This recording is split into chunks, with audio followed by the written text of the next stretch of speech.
state agencies invite you to come and provide evidence, and you refuse to come and think that parliamentary immunities protects you.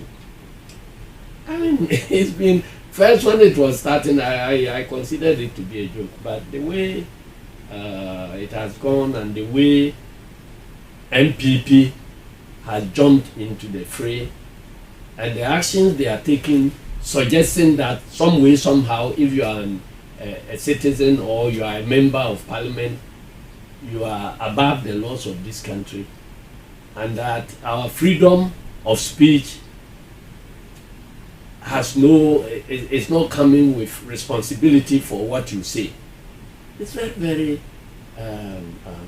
interesting to me, to say the least. But if you look at the mode of invitation, you have been a member of parliament before. Yes. What we do understand is that before, a member of parliament would be invited for any kind of questioning, Mr. Speaker would have to be written to. And in fact, the week preceding the story, 2 members of parliament were actually, made to meet officials of the NIB after writing to Mr. Speaker. What would have been so wrong if they went through that process to invite the Honorable Ntimfojo? I was a for Bibi Aquaba, na yam for Breveke TV and platform with ESO. Yepe Obi Bakwa, Nipa Bakwa, wo NDC Moa, Obwama NDC, Edi Nkunim in 2024. Yintimi Enka Inja, Yera Johnson, Asiedu Nketiah Ehonum. Johnson Asiedu Nketiah was one of the strategic manner. In fact, Odi Mwakutene pa Ema NDC Amanyukono. Itimi Enyansa Kunindi in 2024 elections. Samobakaya Urewe na or General Secretary in 2021, before the 2020 elections in Ebekosomo. He was the General Secretary for the party. But Otanasi who say the position as General Secretary no intimi emboa emani strategize emani emini election. So he went for, or what he aspired for, national chairman, and yet they just voted for him. He was being voted for. What I say, and the honum and run it me then unya grant enya been some strategies be or the winning elections. Now Uranum, since that he has been blessing for the NDC. Uti and Sama Uraneka and Nimabi Urania.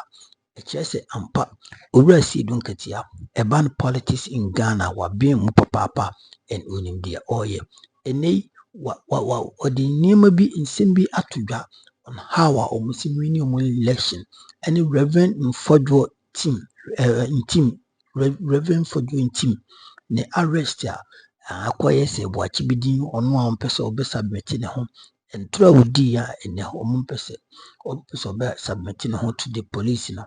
The Honorable Ntimfojo. You see, people are trying to make one size fit all situation. The Constitution guarantees that when an MP is on his way to Parliament or it's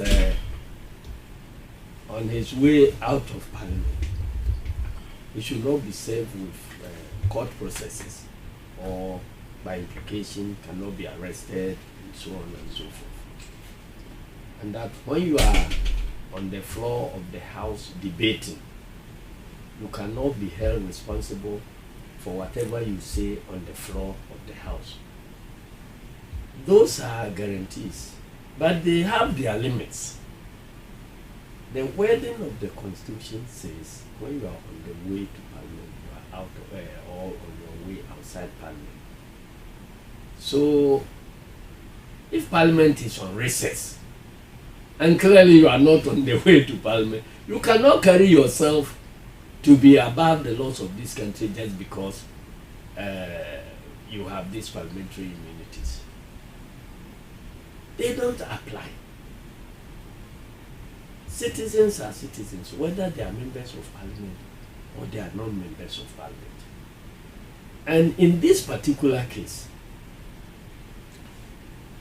everybody knows Parliament is on recess. Is that not the case? That's the case. And this, you couldn't prove to anybody that some committee was sitting and that is the reason he's rushing to and he's rushing to Parliament and so on. You claim they came to your house. Your house is, with all due respect, it's not a parliamentary sitting room. So tell me, if you are making allegations about drug trafficking, which is very, very serious issue,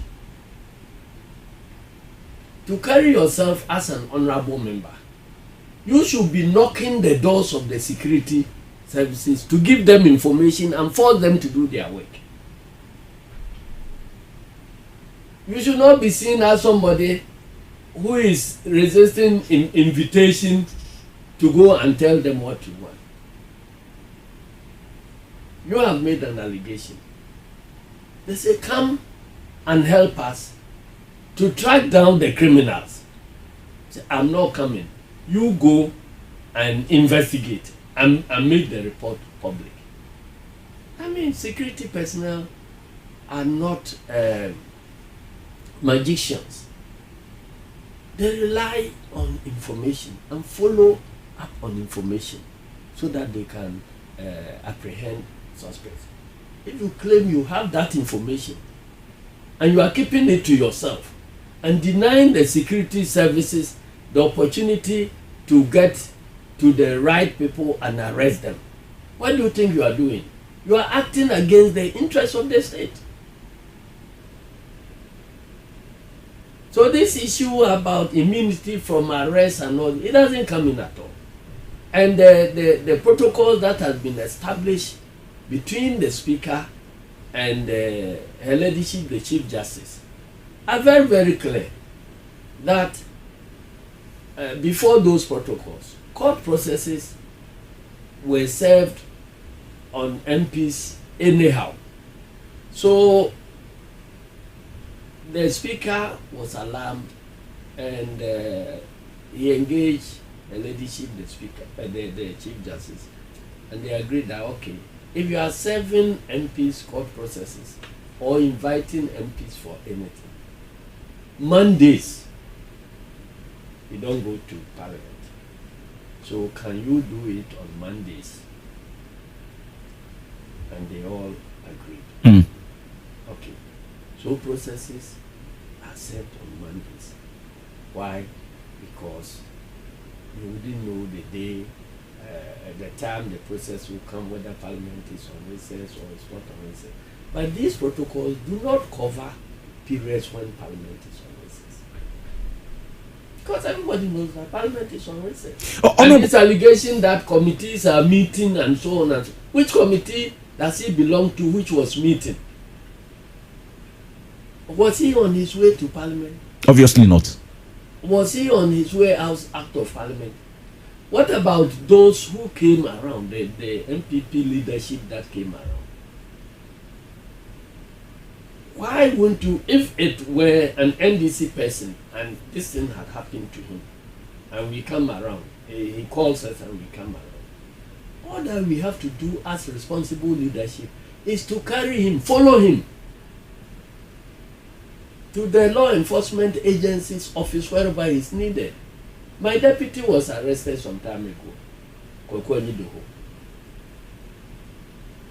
I did not resist the arrest. We were addressing the press conference and security people came in and tried to whisk him away. I said, no, why? Where do you want to take him? And they said they wanted him to answer some questions at the CID headquarters. I said, okay, let him be in my car. I'll drive together with you to the CID headquarters. And they agreed. They said, no, he cannot be in my car. I said, okay. From the International Press Center to the police headquarters, it's not far away. So I would like to walk with him. You can follow me with your cars or your weapons. Follow me. I'll walk with him and take him straight to the CID house. And that was what I did. Because you can't run away from law enforcement and hiding under the parliamentary immunities. Because every member of parliament is a citizen in the first place. And the issue you are raising is not like a litigation between you and another person. It is something that affects everybody, including you who are interviewing me today. You know the implication of what he's doing. If he succeeded in branding Ghana as a drug trafficking hub, what it means is that every Ghanaian citizen traveling anywhere across borders becomes a suspect. And your life will not be as the same again. When you arrive at any border point,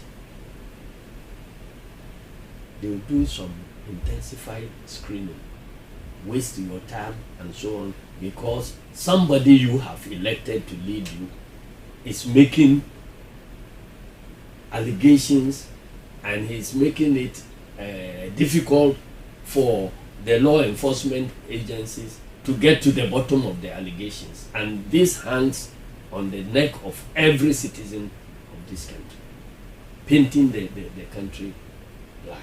You were elected to save the country. You are not elected to destroy the country. So it's a serious... Could they have done this in a more, for want of a better word, in a more responsible manner? We are told that about 20 officers showed up at his house with a number of cars. Some had their faces covered and all of that. Mm-hmm. Do you think if they had gone about it, and I know you have a security background as well, do you think if they had gone to his house in a more measured manner, we wouldn't have even been discussing something like this? Why are you deviating from the core issue of an MP making very damaging allegations about the country, and you are focusing on the methods of inviting him or arresting him? So where does the main issue find space? See, we are diverting attention from the core issue. The mode of arrest or invitation could be problematic, but the leadership of the party, are they saying that because the mode of invitation or arrest or attempted arrest was bad, so we should forget about the main issue? Or how are the leaders of that political party assisting this country to clean the mess that this member has created? Why are we diverting from the core issue and dealing with the peripheries? Why? If you are a responsible leadership of a party, they have tried to arrest your person. There is a reason why they tried to arrest him. The mode of arrest is wrong. Condemn it. But beyond the condemnation, what are you contributing to the solution of the main problem itself? Why are we diverting attention from the main problem? The main problem is that you are called an honorable member, and the nation expects you to be honest. The nation expects you to conduct yourself in ways that will not damage the reputation of Ghana. That is the main issue. It is not about your rights. Small, this, that, I should have been invited. They shouldn't have come. The number of police is this, the number of police is that. Well, if that is wrongful, the leadership could have taken the guy and made him available to the law enforcement agencies that this is the person. Let him answer the questions. But you cannot use the fact of whatever you call wrongful arrest and so on, and seems to suggest that, so therefore he can say he will not cooperate with the security. So what happens to the damage he has caused to the nation? what happens to the statements he has made? You find the NPP's attempts diversionary? Completely diversionary. And I find it very irresponsible as a political party. Anyway. So they should, even it is not too late, today, they should find ways of making Reverend Ntimfojio or whatever accountable to his utterances, because that is what democracy is about. Freedom of speech is guaranteed, but it doesn't mean that you can say anything and get away with it. I think one of these dictators in East Africa said that, oh, he can guarantee freedom of speech, but he cannot guarantee freedom after speech. That must be Idi Amin, I think. You know, however crude it might be, freedom of speech is guaranteed, but your hand must end where my nose begins. So, freedom of speech comes with responsibility of what you say. So, if it goes to hurt a fellow citizen, there are remedies. He takes you to court for libel and other and slander. And slander. Okay. If it is against a state institution, the institutions must act. So you cannot just get out and say, because I'm an elected member of parliament, and then say anything. And when they say, come give the evidence for us to pursue it, you say, I won't come. Chairman, maybe a final one on this one before we move on to other areas. What do you make of the call by the minority for a commission of inquiry on the same matter? What type of commission of inquiry? That's what they are calling for. This is a simple thing that you can get the answer. Come tell us what you want. You think that Ghana has so much money that any irresponsible statement you make, even if it doesn't make sense, we should spend money to establish commissions of inquiry? Do you know how much a commission of inquiry will cost? And with the mess they have created already, we should spend the little resources establishing commissions of inquiry when there is no basis. When there is a simple criminal matter, why would you, and then the criminal investigative institutions can find the solutions? Why would you leave that one and go establishing commissions of inquiry? I've also heard about they calling for a bipartisan probe and so on. When there's a criminal matter where you have state agencies that can deal with it, why would you leave those ones and go establishing bipartisan committees? How many of the bipartisan committees established in this parliament have produced any results that has brought solutions? So, and my advice to Reverend, he claims to be Reverend. If you know what you have said has no basis, you don't have any evidence, well, as a Reverend minister, you have a privilege that you were informed by the Holy Spirit or something. So, or you were I'm not aware he said so. I'm saying that no, that's a clear escape route. You see, that's a clear escape route. Oh, I was inspired by the Holy Spirit to say A, B, C, so it is not something that I can prove or something. So I'm sorry. Oh, they don't even say they are sorry. A lot of those who make prophecies, even when the prophecies don't come to pass, they don't say they are sorry. And it has happened in this country. And you have a title that can cover you. If you don't want to retract your words, you can just say that, well, it's a prophecy. So that's what I have said. And that one will not create the type of image that currently they want to create to hang on the neck of this country and every citizen of this country. So it affects all of us. And he can't continue calling himself honorable when you are acting in ways that you will not cooperate with state institutions to unravel the mystery behind an allegation you have made. Okay, fair point. Let's see how this story unfolds. It does appear in the last week. It's gone on a quiet. So we'll see how it unfolds. One of the main reasons why we asked for your August presence this morning was development at the local level and the nomination of the various mayors, MMCs, DCs in all of these regions. Compared to the past, where there appeared to be a lot of brouhaha on who was named and who got the job, it does appear that your party has fairly managed this well this year. It's just been a few in one or two areas where I've heard of a bit of rancor here and there. You, I understand, has been in charge of the process. How have you managed it to a point where we are not hearing all of this rancor and sometimes like near fisticuffs sometimes? You're a local government man, I know. I hope you are referring to your you means you as a group and not me as a group. But you lead the group. Oh, well, it is. The chairman should get praise at some point. It is a collective work. So what have you done differently? But let me say that we are not out of the woods yet. Some of the people, some of the nominees have been announced.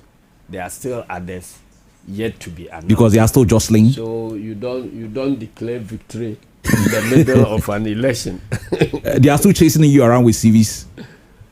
No. We finished the interviews, but the results of the interviews constitute advice to the president. So the president, the ball is in the president court now to act on the last batch of names that we have cleared and submitted to him. And I would say that in all this, whatever anybody does, it is the president that has the authority or power to take a decision. So your work is done. Nobody should come to you. Our work is done. We are left with only 3 special cases, 3 districts with special cases that we are dealing with. But 258 out of the 261 is done and sealed and submitted to the president. What are these 3 areas and what are the issues? Oh, there are issues that I don't think it is appropriate to talk about now, but the 3 districts are Tatale, Pandai, and Sawase. These are the 3. So we will get back to them after Easter and quickly finish with them. There are no major issues actually, but we can deal with them and finish with them. But 258 has been done to the best of our ability. And that's why I'm saying that when you are giving credit, the credit must go first to the president, because it is the president who exercises his wisdom in constituting such a committee. And if that committee does anything that is credit worthy, that credit must go to the president, because he could have established any other committee and the work may or may not have been different. So if you are a leader and you are able to identify the right people to assign them the right duties to do their work, it means you are a good leader. So to that extent, whatever we have done, if there is any credit due, must go to the president. But since we are human beings and we are fallible, if there is anything that did not go well, then it is the committee that takes that responsibility. But let me say that the limited success we have gotten, I'm choosing my words very well, limited success, because the last tranche will deal with the bigger regions. There is Greater Accra, Ashanti region, and Eastern region yet to be released. These are the three biggest regions, and the numbers are huge, and the competition is stiffer. Okay. Besides these three regions, all the other regions have been announced, and the approval processes are going on and so on. But if you take these three regions, their numbers alone is getting close to about 6 of the regions that have been announced already. So we are not out of the woods yet. But I'm happy that you raised this question. It gives us opportunity to also explain our procedures, because in the absence of information, people speculate and they fill the vacuum with all sort of narratives which may not be true. But you know, you didn't give me opportunity to even say good morning to your listeners. Forgive me. I mean, no, in general. I mean, even with the way we started the conversation, you walked in and straight away there was an issue you saw there, and we had to just take it from there. So forgive me. Forgive me. Forgive me. I'm sure you listening you would understand. Good morning to listeners, and I'm happy to be back to Class FM. This a place I don't frequent very often. It's a shame to me, because you are very friendly and if you like factual, media house. Thank you. I listen to you a lot. Thank you. It's a shame that I don't get opportunity to present myself here for interview. So this is a rare opportunity. I hope you are not going to stretch me. When we need information from you, we'll come to you. I'm not going to stretch me too far. But generally, back on the issue we're discussing, the last time I had a local government here, this must be plus or minus about 2 weeks ago, he told us about the stringent plans the committee put in place to ensure that this was done. I mean, for the purpose of those who may have missed out on that conversation, if you could kindly run us through what exactly you did, because what we know is that you went through a litany of processes to arrive at 3, a shortlisted 3, which is passed on to the president, and the president chooses 1. If you could help us with that process again, for people who are not okay with what they are hearing and all of that. I believe the president was deliberate in constituting the membership of the committee, because every member on the committee has, I believe, a reason why they have to be there. First of all, you have Honorable Cletus Avoka. He was once one of the longest serving members of parliament in this country, a very accomplished legal practitioner, and everything goes for him. You remember there was a time he was one of the 3 wise men. That's right. so and today he's a member of the Council of State. So he was elected as a member. You have Honorable Collins Dauda, currently the longest serving member of parliament in the Ghana's parliament. The Methuselah of parliament. And he doubles as a former minister for local government. So he's been on the executive, he's handled the ministry, and he knows the issues. And he's been a member of parliament. This occasion of appointing or nominating DCs, one of the sources of conflict is always between what the member of parliament wants and what party executives want and so on. So Honorable Colin Zelda was made a member of the committee. Honorable Valerie Sawyer, very distinguished lawyer and a governance practitioner, and everybody knows that she's like an iron lady. When something is white, it is white. When it is black, it is black for her. She cannot be bullied. And he has also a reputation to protect. Then you have Honorable Fifi Kwete, who is the General Secretary of our party. Everybody knows about our General Secretary and how strict he is. And then Honorable, a member of senior member of Parliament, who I believe chairs the Volta Regional Caucus in Parliament, Honorable Bejira, also a long-serving member. He's, I think, about the 5th term member of Parliament, yes, or so. So he's also there. And then my good self. That's a crack team. So if you look at this team, it is very difficult to suggest that this team can be manipulated.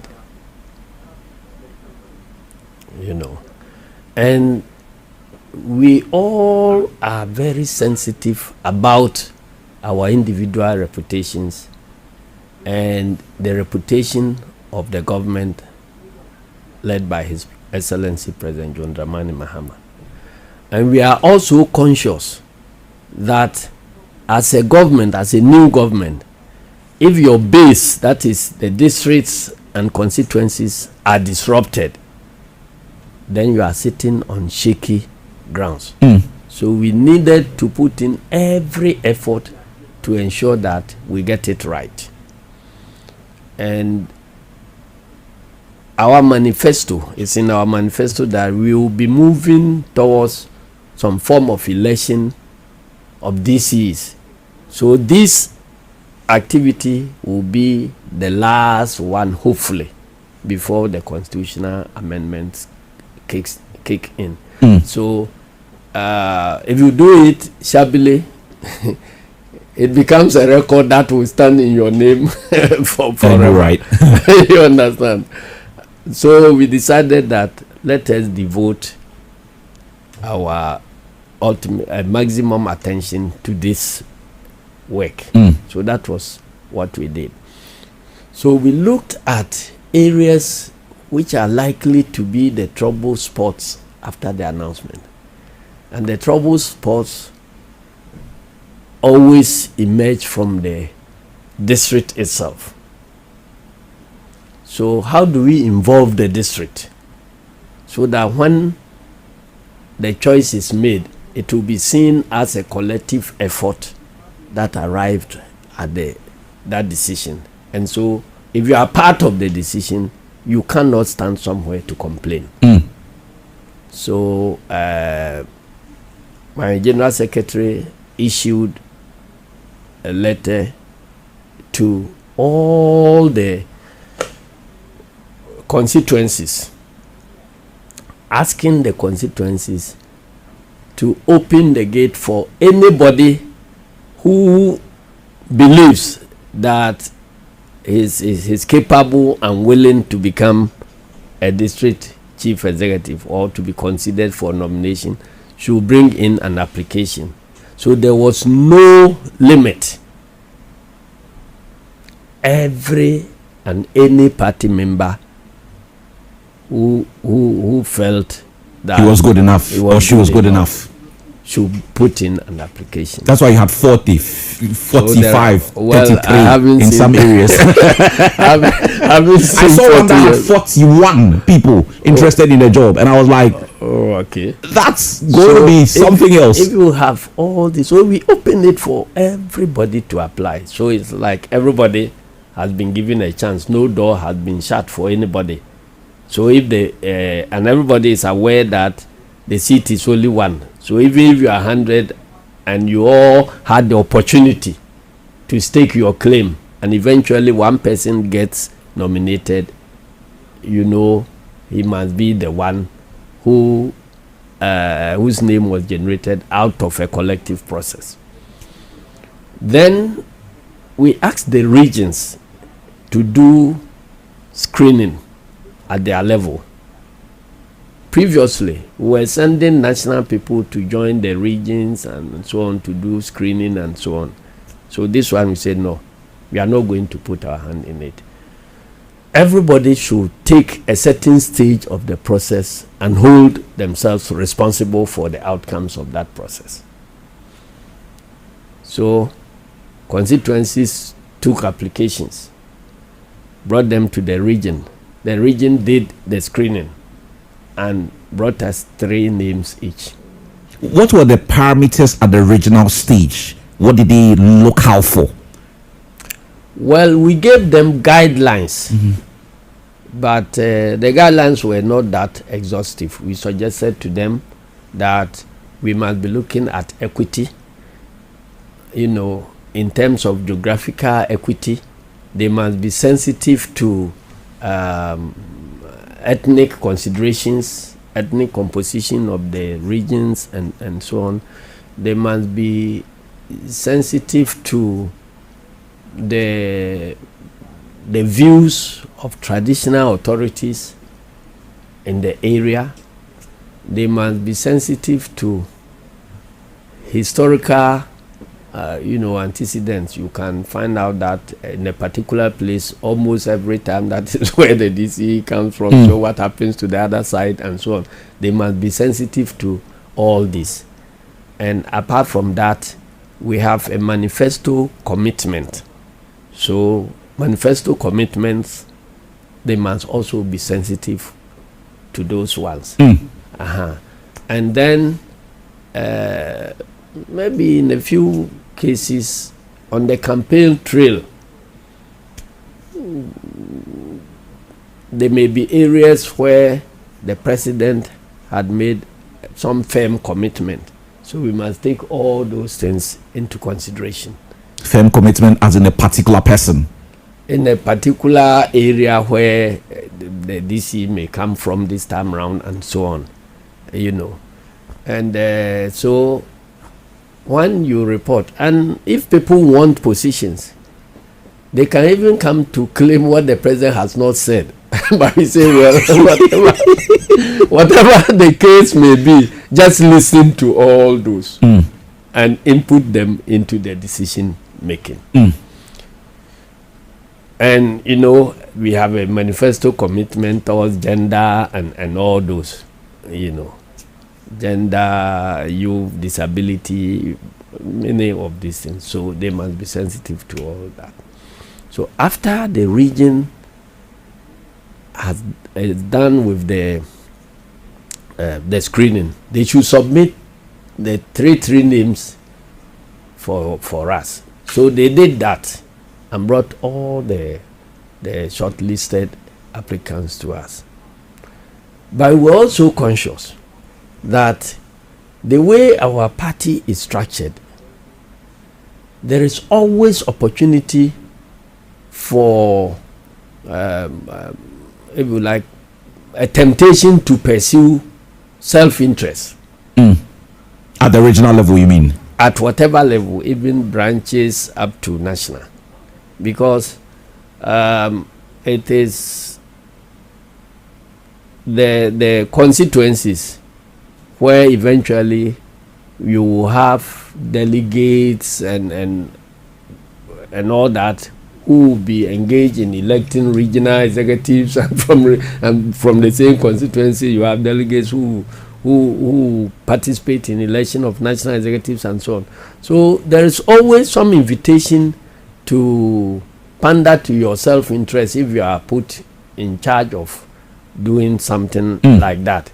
Because if you get DCs, if you are a regional chairman and you get DCs who you consider to be your people or favorable to you, then you may be thinking that, well, let me put them there so that in future when I want to retain my position as regional secretary or regional. They can also help. They can also help. You scratch my back. I scratch so your back. There is as well. that temptation. So we're conscious about that, and we put in measures to limit that temptation as much as possible. What did we do? After we have received the shortlist, we then opened some space for petitions to be submitted to us about the shortlisting that had happened at the regional. If anyone was not satisfied with the process. If you are not satisfied with the process, you may apply for us to review the selection. So we did not make some huge announcement about that, because if you are not satisfied, you feel it, you try and pursue your right upwards. But if you just announce it, then it's like you are doing the race screening in Accra. Each one of the 40 or so candidates would think that, well, if there is this opportunity, I wasn't shortlisted, let me go for a second chance. And it will not be necessarily those who feel hurt. But in the party that we know, when people feel hurt, it has been our practice even in in internal party election. Wherever people feel hurt, they bring appeals. So we received those appeals and spent some time adjudicating on those appeals first. So when we receive an appeal from a region or set of appeals from a region, we invite the regional executives to come and sit with us, and then let us go through this together. In some extreme cases, we even call for the raw scores of the process that led to the selection of the three. Okay. But our approach was that if your region selects people for you, they are your representatives there. If they select people and you come to Accra and say that, well, we have gotten evidence that these other people were better qualified, so we are discarding what you have brought, it impacts on the image of your executives at the regional level. Sure. So what we said is that more inclusion is better than exclusion. So you have brought these three, but these petitions, we have evaluated them and found out that they are meritorious. So we are not going to take anybody from your three. We are adding this one or these two to it, so that instead of interviewing only three, our work becomes more difficult by interviewing 4 or 5. So it wasn't a case of names being smuggled. There was a reason why you added a third or a fourth or a fifth person. Yes. People who have appealed against their disqualification at the regional level. And when those names come, we don't do it as a committee exclusively. We invite the regions to justify why those names were dropped. And after they bring their justification, we evaluate it against the evidence that has been submitted by the appellants.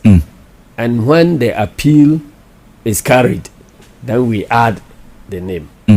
What about what we have been hearing in 1 or 2 instances where we are told that these were not people who were even disqualified?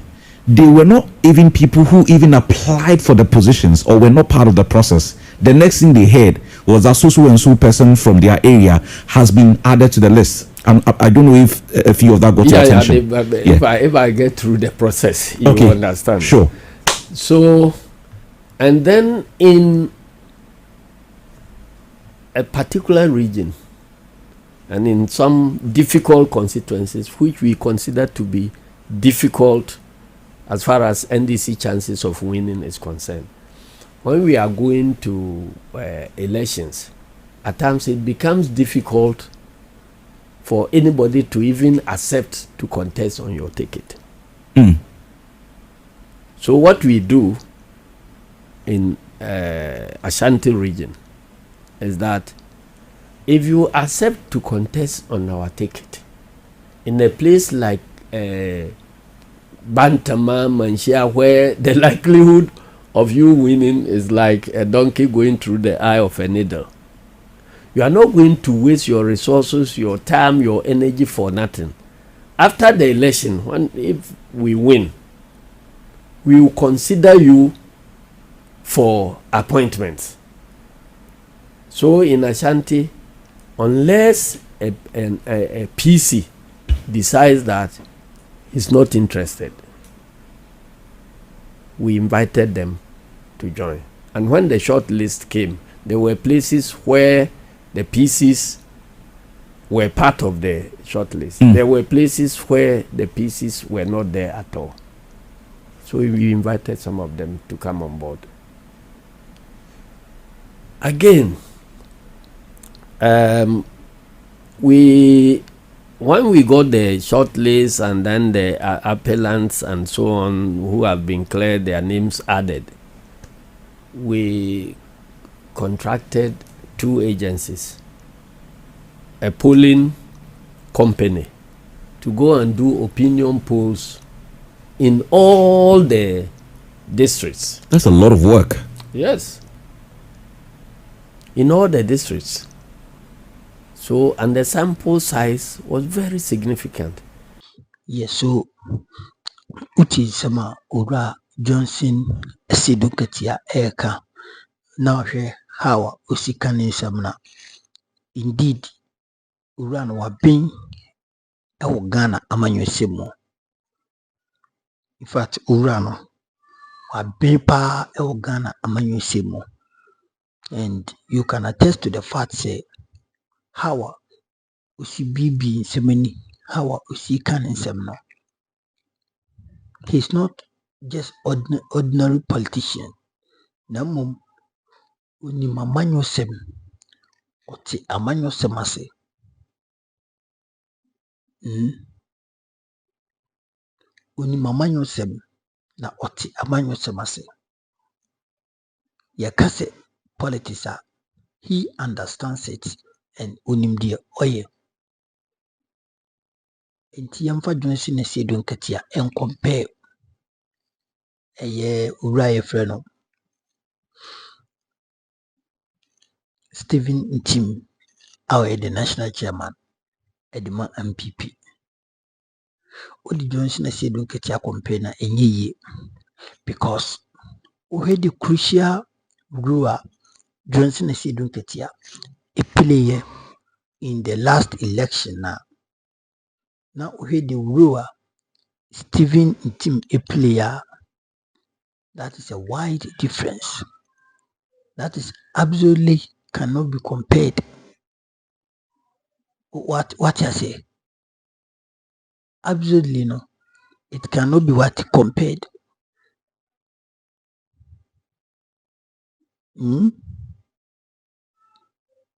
Intimate compare. So this is kind of politician now. Ghana he is so humbled, he is so strategic. Or do you mind on me auntie so Mrs. Johnson Asiedu Nketiah wakoye bibi amobi kase o Asiedu Nketiah wakoye se wakoka setie bi Asiedu Nketiah waye se wakodi sika we unya samfo so do Asiedu Nketiah ho unhu sa emfonso no ewo hwane ho Asiedu Nketiah ho. So that tells you say Asiedu Nketiah you be a sebi obudu sebi nyado ura no eni ati ewo Ghana manyɔsɛm mu. And he indeed a man of strategy. It is such a person is in the party of NDC. Better than a party no at Miyako election. I lose just like that. Better than a party na election. I lose just like that. It's a Asiedu Nketiah there. You mean no cordi Ghana obi happen asem. The way we see the politics in tea. Oyo bi didi atem. Oyo bi a obeka kasatwi na mo obeka no kwanacho.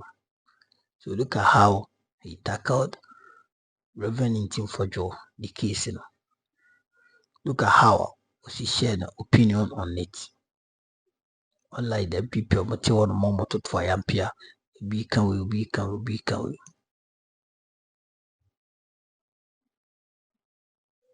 So